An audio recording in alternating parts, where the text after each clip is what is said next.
રાજકોટ જિલ્લાના ઉપલેટા શહેરમાં સ્વયં સૈનિક દળ દ્વારા તાજેતરની અંદર ભારત સરકારના ગૃહ રાજ્યમંત્રી અમિત શાહ દ્વારા સંસદની અંદર આંબેડકરના આપેલા નિવેદન લઈને વિરોધ પ્રદર્શન યોજી સૂત્રોચ્ચાર સાથે રેલી કાઢી મામલતદારને આવેદનપત્ર પાઠવી ગૃહમંત્રી પદેથી રાજીનામાની માંગણી કરી છે। રાજકોટ જિલ્લાના ઉપલેટા શહેરમાં સ્વયં સૈનિક દળ દ્વારા ઉપલેટામાં રેલી સ્વરૂપે સૂત્રોચ્ચાર કરી ઉપલેટા મામલતદારને આવેદનપત્ર પાઠવ્યું હોવાનું સામે આવ્યું છે। જેમાં આવેદનપત્રની અંદર તેમણે જણાવ્યું કે રાજ્યસભાના સત્ર દરમિયાન ભૂતપૂર્વ તડીપાર અને વર્તમાન દેશના ગૃહમંત્રી અમિત શાહ દ્વારા વક્તવ્ય આપવામાં આવ્યું, જે બાબતે વિરોધને લઈને ઠેર ઠેર વિરોધ પ્રદર્શન ચાલી રહ્યો છે। મારું નામ શૈલેષ મકવાણા है, ગામ સમઢિયાળા। જય ભારત જય સંવિધાન।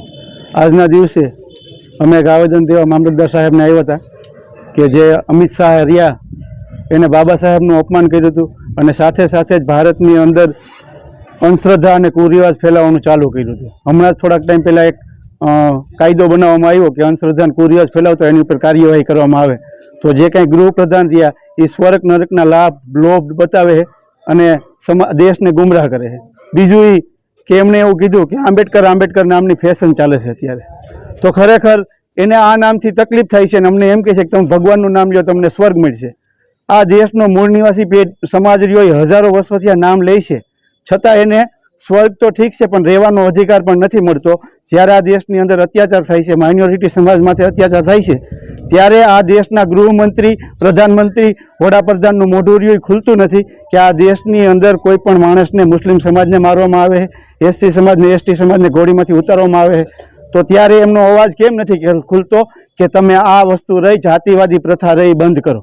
જાતિ અને વર્ણ ઉપર ખરેખર પ્રહાર કરવાનો હોય દેશના ગૃહમંત્રીને અને એ ઉલટાના આ દેશના ઘડવૈયા ઉપર પ્રહાર કરે। અમારી માંગણી એ છે કે આવનારા દિવસોમાં આ માણસ રહ્યો એની પાસેથી પદ છીનવી લેવામાં આવે અને એને જે પક્ષ રહ્યો એને જો ખરેખર સ્વર્ગ જોતું હોય તો એને ભગવાન મંદિરની અંદર જઈ અને ભક્તિ કરવી જોઈએ। એને સંસદમાં 1% કામ નથી। સંસદમાં આ દેશની સમસ્યાઓનું હલ કરવા માટે એમને બેહાડેલા।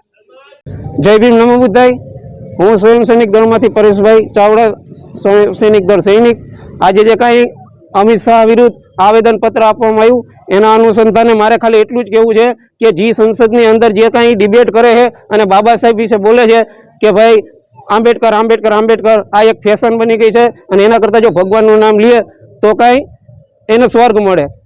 તો આવું તો જે ભાઈ ગયો એને ખબર જ નથી કે સ્વર્ગ શું છે ને નર્ક શું છે, અને જે અહીં કંઈ કહી નથી શકતો। પણ હા, એ વસ્તુ પાકી છે કે બાબા સાહેબનું અત્યારે પેશન હાલે છે ને બધા બાબા સાહેબ કરે છે, એટલે કરે છે કે એને ઉપર આખો દેશ હાલે છે।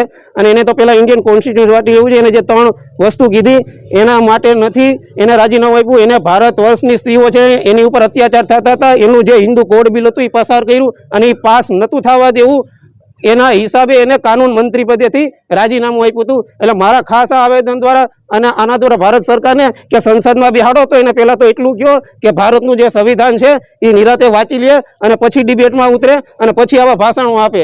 ખોટા ભાષણો આપી અને સમાજને ગુમરાહ કરે છે અને જે કાંઈ જાતિવાદી કીડાને આ ફેલાવે છે, જેમ કે આ સ્વર્ગને નર્કને આ બતાવશું, તો હકીકતમાં આવું કાંઈ છે નહીં। કોઈ એક વ્યક્તિ એમ કહી દે કે અમિત શાહજી ભાષણ આપ્યું અને ભગવાનનું નામ લેવાથી ખરેખર સ્વર્ગ જ મળે એવો એક વ્યક્તિ બતાવી દે। એટલે આવી જે કાંઈ છે ને ખોટી સમાજમાં ગુમરાહ કરવાની વાતો કરે છે એ ના કરે અને જે કાંઈ બાબા સાહેબ છે એનું જે કાંઈ અપમાન થયું છે એના માફી માંગે અને જે એનું કંઈ કાનૂન મંત્રી પદે જે કંઈ એનું છે એમાંથી રાજીનામું આપે અને ભાજપ સરકાર છે હજી અને જે ભાજપમાં એનું જે કંઈ પદ હોય એમાંથી પણ એ રાજીનામું આપે। આ અમારી માંગણી છે। આજે અમે રેલી સ્વરૂપે અહીંયા મામલતદાર સાહેબને આવેદન આપવા આવ્યા હતા કે ભાઈ જે અમિત શાહ સાહેબ છે એના કાનૂન મંત્રી પદેથી રાજીનામું આપી દે, કારણ કે જે એને બાબા સાહેબનું અપમાન કર્યું એ બાબતે અમારે આ આવેદન આપવાનું હતું અને રેલી આપવાની હતી। ત્યારે વિરોધ પ્રદર્શનના ભાગરૂપે ઉપલેટામાં સ્વયં સૈનિક દળ દ્વારા રાષ્ટ્રપતિને સંબોધીને ઉપલેટા મામલતદાર કચેરી ખાતે આવેદનપત્ર પાઠવ્યું હોવાનું સામે આવ્યું અને માંગણી કરી છે કે તેમને ગૃહમંત્રી પદેથી રાજીનામું લેવડાવવું જોઈએ અને તેમની પક્ષમાંથી પણ કાઢી નાખવા જોઈએ તેવી માંગ કરતી લેખિત રજૂઆત કરાઈ છે। અમિત શાહના આપેલા નિવેદન આપ્યા બાદ વિરોધનો વંટોળ ચાલુ થયો છે।